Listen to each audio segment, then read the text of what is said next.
PSL का एक और सीजन और कराची किंग्स की मजीद मुश्किलात बढ़ते हुए हमेशा की तरह एक मरतबा फिर वो बॉटम 2 पे हैं और उनके आसार कुछ ज़्यादा अच्छे लग नहीं रहे। देखते हैं डिटेल से कि ऐसा क्या हो रहा है कराची किंग्स के साथ। उन्होंने इस साल मैनेजमेंट भी चेंज की, हैदर अजहर को लेकर आए जो कि उनका प्रोलिफिक रिकॉर्ड था मुल्तान सुल्तान में कामयाबी का।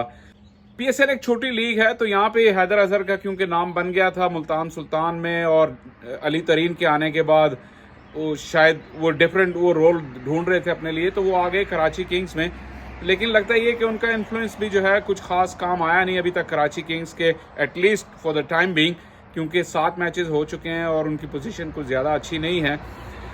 एक चीज़ जो विजिबली देखी गई है वो ये है कि जिन प्लेयर्स का डिक्लाइन है उनको कराची किंग्स ने उठा लिया है, जो अपना प्राइम गुजार चुके हैं। शुएब मलिक की एग्जाम्पल है आपके पास, हसन अली हैं, मोहम्मद नवाज हैं, और दे हैव बीन लैकलस्टर।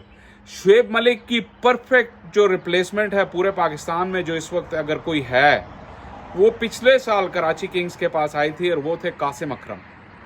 उस यंगस्टर का इन्होंने ऐसे कॉन्फिडेंस शैटर किया पिछले साल ही कि उसके बाद से वो आपको कहीं नज़र भी नहीं आ रहे। ना उनकी डोमेस्टिक में परफॉर्मेंस हुई है, जितना उनको मेंटली कराची किंग्स में टॉर्चर किया गया एक तरह से, क्योंकि जिस तरह का सीजन वो खेल कर आए थे, आपको परफेक्ट नंबर 5 के बैटर, ऑफ स्पिनर और एक गोली फील्डर, गन फील्डर, जो फैशनेबल टर्म है वो गन फील्डर है। ट्रेडिशनली पाकिस्तान की क्रिकेटिंग स्लैंग में कहते थे गोली फील्डर। तो पिछले साल एक मैच, वो पहला मैच खेले, उसमें एक कैच अनफॉर्चुनेटली उनसे ड्रॉप हो गया और उस मैच में उनकी बैटिंग भी जब आई तो शायद वो उतना परफॉर्म नहीं कर सके, लेकिन उसके बाद उनको डिस्कार्ड कर दिया गया। हालांकि first class cricket, national T20, वहाँ से वो ज़बरदस्त परफॉर्म करके आए थे। और वो शुएब मलिक की आपकी लाइक टू लाइक रिप्लेसमेंट है। ऐसे प्लेयर पे आप इन्वेस्टमेंट करते, अगर वो पिछले साल नहीं चल पाते तो जाहिर है कि वो इस साल बेहतर होते। अब शुएब मलिक से मजीद आप जो वो कर रहे हैं उससे ज़्यादा की तवक्को कर भी नहीं सकते। और इसके अलावा आप आगे नवाज पे, नवाज का भी डिक्लाइन है, तभी क्वेटा ने रिलीज़ किया, वरना वो क्यों छोड़ते, इतने सालों से वो क्वेटा के लिए खेल रहे थे। हसन अली का इंटरनेशनल करियर, ख़ास तौर पे जो वाइट बॉल करियर है, वो ऑलमोस्ट फिनिश हो गया है, तो वहाँ से वो लेकर आए और इन तीनों का कोई इम्पैक्ट नहीं है। अगर आपकी एक टीम, अगर आपने नए सिरे से बिल्ड करनी थी, जो मेरे ख्याल में डोमेस्टिक क्रिकेट में अगर आप देखें या नज़र डालें, तो आप एक टीम को आइडेंटिटी तो दें। कोई सबसे पहला काम तो आप ये करें कि एक टीम को आइडेंटिटी दें जिससे आपके लोग रिलेट कर सकें। ज़ाहिर है कराची पाकिस्तान का एक बहुत बड़ा शहर है, यहाँ के प्लेयर्स भी बहुत अच्छे हैं, और लेकिन आप इंटरनेशनल प्लेयर्स भी जो उठाते हैं कराची किंग्स वाले, मैं कहता हूं कि उनसे शाहकार प्लेयर जो हैं वो पूरे पीएसएल में आपको कहीं नहीं मिलेंगे। और ये एक ट्रेडिशन रही है। हैदर के आने से ये इम्कान था कि शायद उनकी जो सिलेक्शन इस दफ़ा बेहतर होगी, लेकिन डुप्लॉय जो पिछले मैच में खेले, हालांकि गोरों का एक ही एडवांटेज होता है, वो बैटिंग ना करें, बॉलिंग ना करें, कम अज़ कम वो फील्डिंग अच्छी करते हैं। लेकिन जिस तरह उन्होंने हाथों से 2 चौके करवाए पिछले मैच में, तो एक बात फिर वो जहन में आई कि वो जो ट्रेडिशन चल रही है कराची किंग्स की कि बेकार किस्म के फॉरेन प्लेयर्स उठाने की, वो नज़र आई। कारन पोलार्ड ने आउट ऑफ द ब्लू अपना पास वो भी गुजार चुके हैं, उन्होंने परफॉर्म करके 2 मैचेस जिता दिए हैं।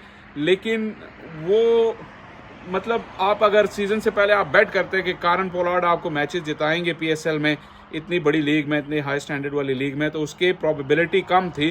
बट ही स्टिल शोड कि चलो उनके अंदर एक फाइट है, ज़ाहिर है वो चैंपियन क्रिकेटर रहे हैं, तो इतना उनके अंदर है भी, शोला उनका है कि वो 2 मैचेस अपने जोर पे जिता गए। अदरवाइज तो कराची की हालत भी जो है वो लाहौर कलंदर्स वाली होनी थी। यहाँ से अब कराची को कहाँ जाना चाहिए, क्या रूट अपनाना चाहिए, क्या हैदर को लॉन्ग टर्म अपॉर्चुनिटी मिलेगी कि वो इस टीम को रिबिल्ड करें? रिबिल्ड का सबसे आसान तरीका तो ये कि जैसे मैंने कहा पहले, आप आइडेंटिटी एक टीम को दें, उसकी आइडेंटिटी जिससे लोग, जिससे फैंस आइडेंटिफाई करें कि हाँ ये हमारी कराची की टीम है। नेशनल सर्किट पे आप देखें जो ब्राइटेस्ट टैलेंट हैं कराची के, इंडिविजुअली कराची के, आप उनको पिक कर सकते हैं। 1 या 2 या 3 मार्की प्लेयर्स, आप यंगस्टर्स को उठाएं जिनका करियर ऑन दी अप है।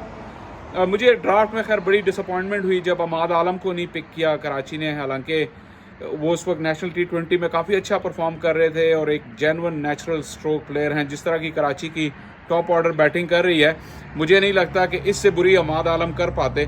तो एक जो मैं आइडेंटिटी की बात कर रहा हूँ, आप एक लोकल आइडेंटिटी दें। फिर उसके अलावा आप इस्टेब्लिश करें कि जिन प्लेयर्स के करियर ऑन द अप है पाकिस्तान में, आप किसी तरह उनको ल्योर करें अपनी फ्रेंचाइज में, किसी तरह उनको लेकर आएँ।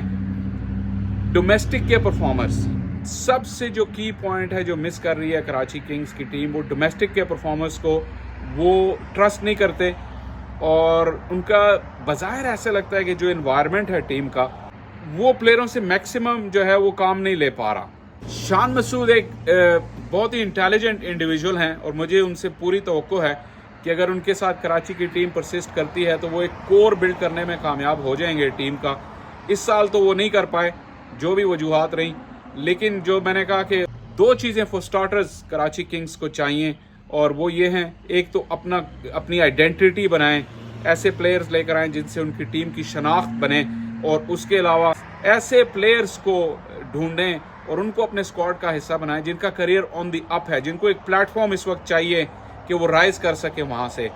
और अगर ऐसा करेंगे और थोड़े से पेशेंस के साथ, मुझे लगता है कि रीबिल्ड की जा सकती है टीम, लेकिन अप्रोच चेंज करने की बात है। बड़े नामों पे ना जाएं, आप सिर्फ जो है जैसे मैंने कहा इन दो चीज़ों पे कंसंट्रेट करें तो आपको over a period of time अच्छे रिजल्ट मिल सकते हैं।